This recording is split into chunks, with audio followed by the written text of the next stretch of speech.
I'm drinking the strongest, darkest beer I've had in quite a while. I don't even remember the last time I had a beer this strong. It's 12% alcohol, and it's even more Jesus from Evil Twin.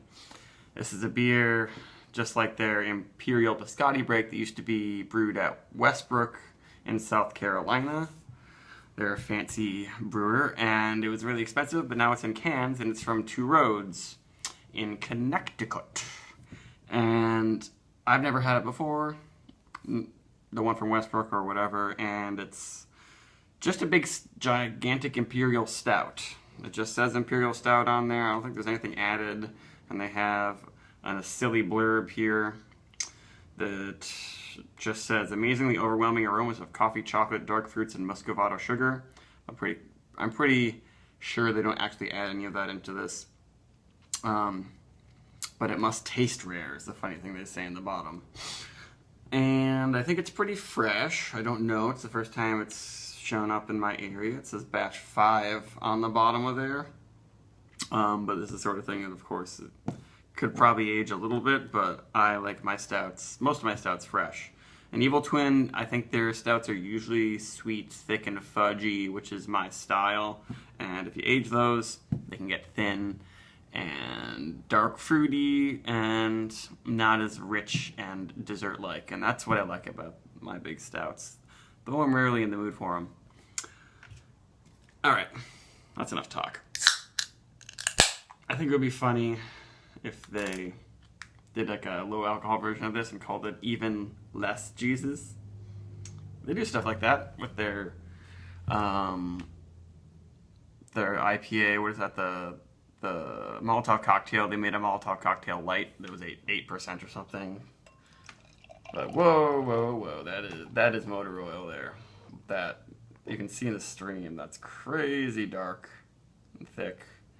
And Two Roads still manages to get a lot of carbonation in these really strong beers. Two Roads does a really good job at brewing these without any flaws that I can tell, even though I think sometimes Two Roads, actually their own brand of beers, are a little bit boring, or I don't know, the gimmicky, their more experimental beers don't really, I don't know, work out that well. It's just like, oh, that's an interesting flavor.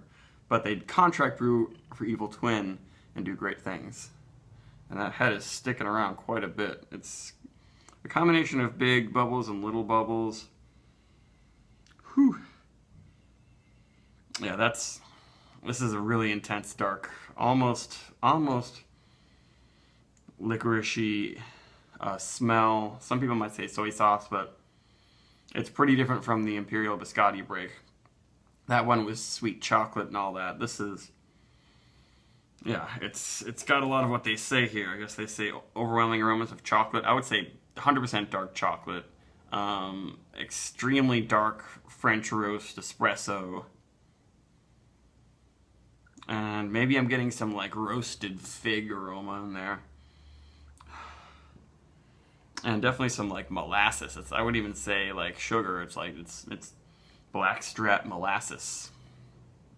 And the head is really sticking around.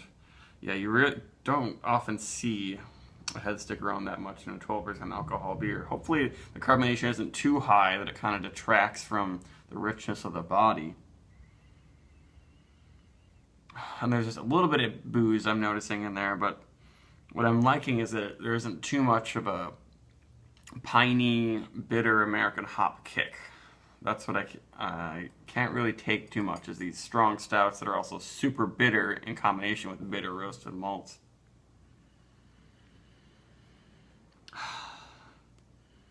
Yeah, there's maybe a little bit of a green minty hop thing, but very, very subtle. All right, here we go.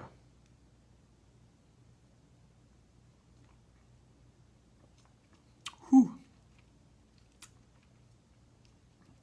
Yeah, it's pretty bitter. It's got a lot going on. It's got a little bit of a roasty acidity in there. And there's definitely some heat, but there isn't any unpleasant like nail polish remover flavor. The ethanol, I guess I'm getting a little bit of a hot like really strong, like mixed drink experience in my throat. It's a little bit of lingering bitterness just from the first sip.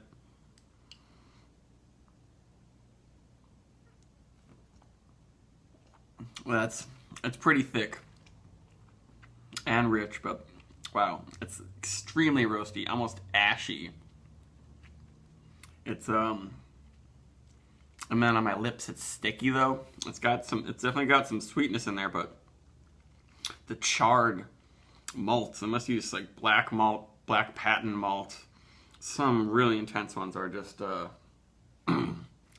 overwhelming. It's like I just, you know, drank pure like espresso Turkish coffee mixed with molasses.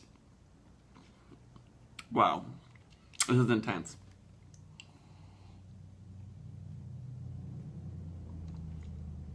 I can tell that maybe the carbonation is just a touch high for me on the mouthfeel. But maybe it's making it a little bit easier to drink, perhaps. Because there is a bitterness that's starting to build up on my tongue. It's a little bit more than I can handle, but it's not as bad as some stouts. But yeah, I'm not sure if this is quite my style. But it's really a well-made, cool beer. And look at that cap of foam sticking on top. And this is like pitch black. I can't really see anything holding up to the light. Like there's no light getting through that at all. It's a really complex beer. But I guess if you're the one who likes the intensely complex, every dark flavor, not just dark fruit flavor, but dark chocolate, dark coffee, like burnt sugar, like that's what it reminds me of too. It's like if you know, the burnt sugar that comes off of some pastry or something. It's pretty crazy. And I guess it smells a little bit like a chocolate malted milk balls. So when I think about it like that, I kind of enjoy it a little more. Because the maltiness of the grain is intense. There's definitely a whole lot of grain in here in addition to just the dark stuff.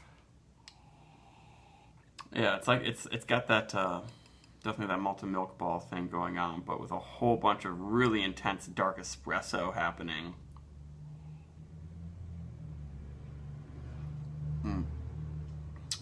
Yeah, that mouthfeel is really rich though. Maybe the carbonation is dying down just a teeny bit, and it's really, really full. It's not like Bourbon County Stout, syrupy full, and it's not as sweet as that. There's definitely a good amount of bitterness, but I do notice some stickiness in the flavor. But this is pretty intense. I'm gonna need a good amount of help to finish this. The head is just a cool color though. It's almost like a dark brown, very, very dark brown, purple color. And I don't know, it's not really my style of beer, but it's a nice one to have every once in a while. So it's hard for me to rate it because I wouldn't, like for me and my enjoyment wise, it'd be under 80, but it's definitely over 80 in the quality that it is. But if you're a fan of the really sweet chocolatey stouts or even Bourbon County style ones, I'm not sure if you'd be a big fan of this one. This is all about the charred, darkest possible flavors. But the bitterness isn't overwhelming. I still can take another sip and not be like, oh. And now I'm getting used to the heat a little bit, though. I do smell the booze in there, but this is a very formidable beer. So we'll do 80 something whatever. Goodbye.